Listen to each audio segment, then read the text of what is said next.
If you played on the original Nintendo Entertainment System in your youth, you'll likely remember the amazing no-holds-barred, dirt bike, dirt race rad-tasticness of Excite Bike. The jumps, the wheelies, the wrecks, the waiting impatiently for your bike to cool off because you were just constantly overheating that crappy two-stroke engine of yours? Yeah, that's right, it was a hell of a game. But the best part of Excite Bike was the fact that you could design your own levels. That's right, you could create your very own dirt bike dirt levels with way too many hazards. And through designing these levels, you actually got better at navigating the other ones, those pre-created ones. Why?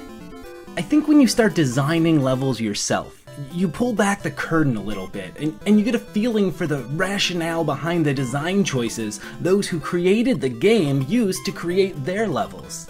In essence, you became a design-minded player, and I think this idea of being a design-minded player, well, this might be the thing that digital game-based learning, or DGBL for short, is in desperate need of.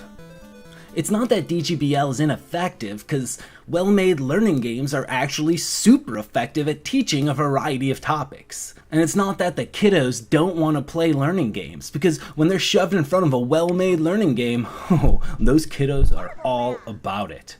The problem is in those two elusive words, well-made. There's a lack of well-made learning games out there. And it's not that you can't have them made, you can, it's just super pricey. But we are in a super interesting time. Computers are pretty much ubiquitous, and so are computer games. And some of these games, like Excite Bike, give you, the player, the ability to be a designer. And through doing this, through using the commercial off-the-shelf games, we might be able to create opportunities for learning by doing. We might be able to populate the DGBL world through DIY. And so, I'd like to take a quick look at two sandbox games. Let's start with Crayon Physics Deluxe. You can get Crayon Physics Deluxe on the Steam store for about 20 bucks. If the price seems a little steep, I'll just say hold that wallet until you see a little bit more, because in my opinion, it ain't steep at all. And outside of having amazing education potential, it's also the most relaxing game I've played in years. So, Crayon Physics Deluxe is a 2D physics puzzle sandbox game. You're tasked as the player with getting a little red circle to roll over a little yellow star. That's all there is to it. Circle onto star, and you draw things like boxes, rocks, and random squiggles to fall down and knock that little ball over into the star.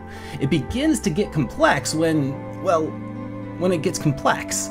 There's an amazing amount of puzzle solving and creative thinking that has to happen to defy physics by literally not defying physics. Each level gives unique and cute challenges that can engage learning players in both scientific ideas and artistic ones. This is a game that shoves art and science all up into each other. But where our players become design-minded players, or heck, even designers, is in the area for making your own levels. That's right, we can create our own challenging levels. And I made two. One demonstrating the ideas of potential energy and resistance. Go, go, go! Ugh. One more time. Go, go, go, go, go, go, go! Ugh, yes! And another demonstrating the animation technique of primary and secondary action. Look at that thing bounce. Nice. And when you create your own levels, you can share them with the Crayon Physics community, which I am now a proud contributor to. This is where I see pushing DGBL players to become part of a community of thinkers and designers. Think about it. All students creating their own level, then uploading and sharing them with everyone in the classroom. Everyone downloading and playing each other's levels. Imagine giving middle school students agency in the teaching process through creating games. So, you willing to shell out that 20 bones now? Alright, now, on to the big guns. Symmetry. Welcome to this symmetry tutorial on camera basics. This tutorial will be spoken with this ridiculous computer-generated voice. I might sound sophisticated, yet I can say such things as I don't like petting the goats at the petting zoo. They are too aggressive. Now let's get started. Symmetry is another Steam game, and it's also only $20, but trust me, this is $20 you will not regret spending.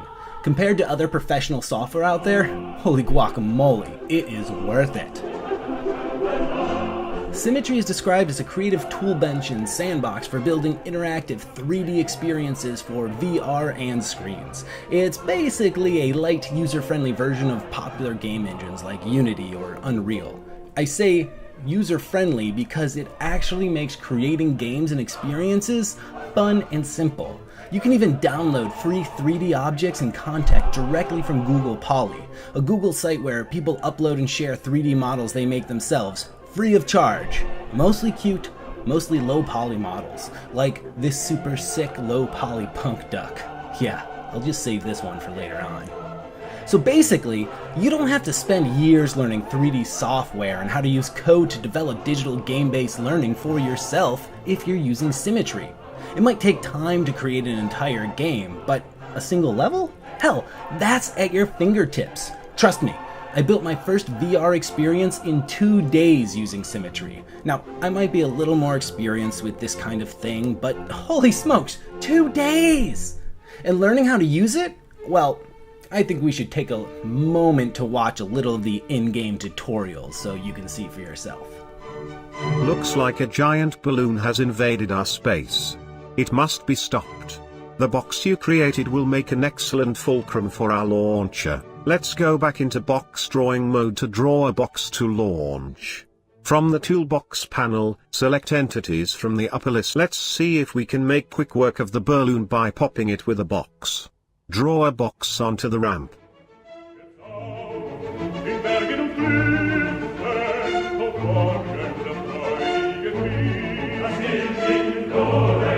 Oops. No worries, there's plenty of pop-in boxes to go around.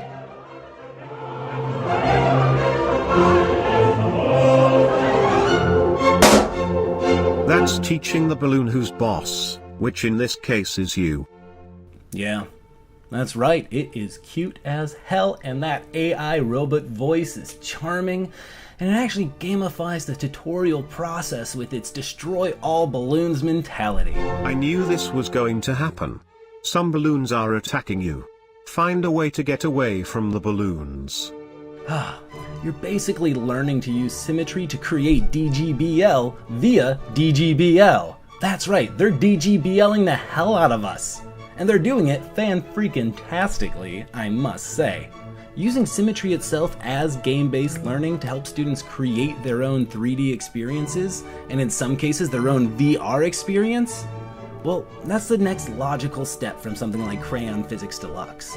I could see students in 8th or 9th grade starting to use Symmetry and picking it up fairly quickly. We've come a long way from designing dirt track courses via the alphabet in Excitebike, and I'm sure there's even farther to go. But here, on Steam, are 2 DGBL tools we can use now to design out those hazards, to keep us from stumbling along the way, and to help turn design-minded players into actual designers.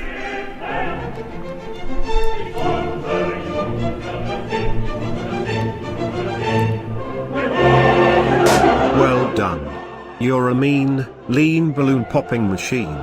This concludes this tutorial. Cheers.